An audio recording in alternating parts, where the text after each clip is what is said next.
Hi everyone, and welcome to How Our Garden Grows. In this video I'm going to show you how to start some potatoes from these seed potatoes here. And these aren't actually seed potatoes. I was going to do this video using some blue potatoes, and the couple of different stores I went to, just awful quality, looked really terrible, and so I don't really want to use those. So I'm using a lot of the ones that have started chitting on their own. And yes, I use that word, chitting, C-H-I-T-T-I-N-G. That is basically when your potato starts sprouting. And a lot of these happened because they are organic potatoes that my wife and I ordered, and they went to start sprouting in our cabinet. And so you can do this in a sunny window, but also in a bag, I think actually works better. I should do a total separate video on this, but if you do have potatoes that are chitting, or you can go to your local nursery, you can look for seed potatoes. As long as they sort of look like this, then you're good. If they start to look like what I saw in the store, at my local hardware store, and these are growing all the way out of the bag, the potatoes themselves are really mushy. They're not firm like this. I mean, they can be a little wrinkled and slightly, you know, something that you can squish a little bit, but they shouldn't just be totally raw and rotted, is basically what you're not looking for. So anything that looks somewhat like what I have right here is good to go. So basically what I have, this is my filler potting mix, and I made this myself. I've got two containers here that I'm ready to plant into. And these are some of the potatoes, just to show you, that I started on basically a little after mid-March, and you can take a look at how well they're doing. So just on 320, and about a month later, after chitting, they are really starting to come up. They're going to get a water-soluble fertilizer today. They're going to get the fish fertilizer. So I'm going to feed them. And so the basic setup for this, very, very simple. We're going to do so we've got 6 potatoes, so we're going to do 3 per. Some of these older ones have 4.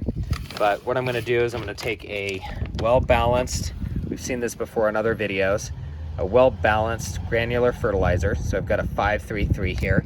That is absolutely perfect. And your granulars, again, like I mentioned before, they're going to be a slow release.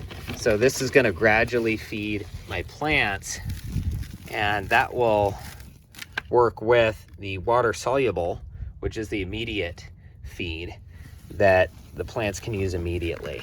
So I'm just going to spin that around, kind of mix that in, and make sure that I've got a nice, moist, mixed in base.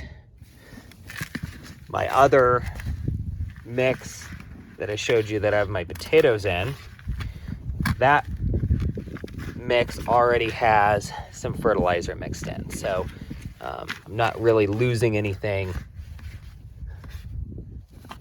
by adding stuff on the top. So that's pretty good. So what we're going to do is we're going to create a few divots in here. Try to capture this all on camera. You don't have to be super precise with any of this. I'm just going to press them in. You want to do, which is very important, where most of the eyes are, you want to try to point that upwards. It's just good practice, right? That's where the sprout's coming out. And then just kind of fill it in, right? Just like that. And we're going to do the same for the other container here. And I'll show you how we sort of fill it in. So 3 holes just like that. Point it up in the hole, just like that. Press it in. Nothing super overcomplicated with planting potatoes at all. This is all that there is with that. You want to make sure that they are covered. Potatoes will get green, and you don't want to eat green potatoes. I'll talk about that a little bit more in the harvest where you can kind of look for that. Green potatoes, there's a toxic chemical that shows up when the potatoes turn green that is toxic to humans. You don't want to eat that. Even if you cook them, you don't want to eat it. Really only happens again when it's exposed to sunlight. So make sure your potatoes are thoroughly covered. And that should be pretty easy to do. We're gonna take some of this additional mix and we're just gonna fill it in, okay, to each of the containers. So should be pretty easily done. And you have, the vines are gonna grow up and the tubers, which are the new potatoes, are gonna form underneath the soil. And so what's gonna happen is, notice we didn't fill this up all the way, and neither are these. So what's gonna happen is, as these leaves grow up, we'll pluck off some of the leaves on the bottom. They're gonna keep shooting up. They're gonna want to come up to the light, and then we're gonna gradually fill in bits more of soil so that we get more and more potatoes from the vine. So very similar to if you watched my tomato videos, what happens is if you bury the vine, the more deeply you bury the vine, more and more roots are gonna shoot out of it, right? The difference is tomatoes, even though they're part of the same family, tomatoes do not produce tubers like potatoes do. And so we don't really care about the top growth and the fruiting production above the ground of potatoes. We care more for what happens underneath the soil, whereas tomatoes, we care about what happens above the soil. We start with a stronger root system in the beginning. We do that to get better leaf production at the top, and then we also do it for, once we have that nice luscious growth, we can get more fruiting. And so that's the goal there. So back to potatoes. Our goal is to get as much green growth as possible. So again, I mentioned this before, I'm gonna hit these with a water-soluble fertilizer. So that is going to be our fish fertilizer, and that is going to help with big green growth. If you like and subscribe and follow me, I'll show you how I switch over some fertilizers and I put more potassium into the mix to attempt to get bigger potatoes at the formation stage. So right now we're just working on leafy growth stage, and then I'll show you how I kind of switch over. Regardless of what you do, if you just stick with a basic fertilizer, if you're just getting new to gardening, you don't have to follow me through all of these steps. Really just keep fertilizing as you go. Fertilize, I would say, once every 7 to 14 days. I would be hitting it with a water-soluble fertilizer just to maximize the production. So you don't need to overthink it. You don't need to go super crazy. If you want to completely follow me through the entire process and use all the methods that I do, that's great. If not, you're still going to be fine. So don't feel like, if you're just getting started and you're starting with maybe a couple of buckets of potatoes, you don't have to go super nuts with the specific types of fertilizers. I already said it doesn't make that big of a difference, but because I'm trying to hit things at a certain time in this area, I'm trying to maximize my production with what I have right here. So I hope that makes some sense. So back to what we're doing with potatoes here in the containers. So I've got my soil. I'm just gonna add maybe a couple more handfuls to each of these buckets here. And then I'm going to take my watering can here, and I'm going to take my watering can here, and I'm going to water in again, and just to make sure. One thing that I do want to say about these buckets, so yes, I am growing these in 5-gallon buckets. So these are pretty cheap, actually. They're not any more than $4. But the important thing is to make sure that you have drainage. So I drill a couple of small holes on the side here. I don't know if you can see that in there. So that's really important, that you make sure that these have the proper drainage. You don't want just water pooling in here, otherwise your potatoes will rot in here and they won't produce like you see in my other buckets over there. So this should do really well. Just make sure that you have the proper drainage, and you can actually save quite a bit of money by growing in just these buckets here. I've grown things like cucumbers, I've grown beans out of here, and you're gonna see me grow a lot more out of these kind of buckets. And it's very economical. You don't have to spend a crazy amount of money on fancy pots. So that's pretty much it for container gardening on potatoes. All right, so here's my potato bed, or one of them, that we're gonna plant. So we did container potatoes, and now we're gonna do potatoes in the ground. And I actually already have this bed planted. I did this one on 4/2, early April, so two different types. I did the gold potatoes and the red potatoes.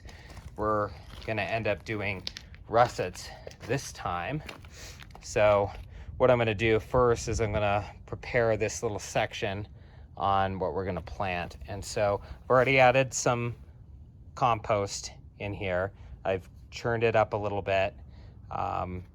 This is soil that I've been working on for a while. You can see that there's some clay chunks in here, but that's fine. I mean, clay soil actually has a lot of nutrients to it. So not all clay soil is bad. You hear about it as being bad when it's purely just clay because it's really clumpy like this. And as you can see, doesn't really help to aerate the soil, kind of smothers the roots, does not drain well. It does hold water well, but this unfortunately does not drain well, so kind of drowns out your plants. So not really a good thing to have all clay soil. I've got my same fertilizer here, my Granular, and I'm gonna be pretty liberal with this, all right, when planning this out. And then I'm going to, after I'm done spreading all of this, I'm gonna proceed to mix it in. And then we'll bring out the potatoes for planting. Again, we're doing russets. All right, so I have my potatoes set. There's 15 potatoes in here, which is super awesome. I just want to zoom in on the potatoes again because these are a little bit past their prime, but just to give everyone new to potato seeding what a good potato looks like and maybe what a not so good potato looks like. So, I mean, look at this. So it is kind of wrinkly. It's a little bit mushy around the edges. That's fine. They're a little bit past their prime, or quite a bit past their prime, because they're growing quite a bit more than the ones I showed that were ideal for the container potatoes. But these are still gonna do fine because we're gonna plant them deep enough, right? And so these little bits right here at the top, basically, these are gonna become more tubers from these stems, and these are the start of leafy growth. And that's what we're wanting. So we're getting a little bit more of a jump start. These are pretty past where ideally I'd want them, you know, kind of like these. These are a little bit more stemmy. You can see a little bit more of an example of they're just trying to get above ground and start leafing out, right? So these are all healthy potatoes. I have inspected them. If you get something that is very wet, mushy, smells bad, I mean, they will smell bad when they start to rot. Rotting potatoes don't smell great at all. You'll definitely know it. Definitely don't use those. The seeds are not viable at that point. Move on, get something else, start over. That's totally fine. But yeah, do not plant rotting potatoes in your beds. It's just gonna be a waste of time. All right, so I'm gonna show you how I get about doing these. So, I mean, this is a large one and a lot of growth there. So that is inspiring. So, my goodness, an older potato from last year. as you can take a look here. I'm gonna try to pull out, looks like we've got some other weed roots in there. I'm gonna get rid of that.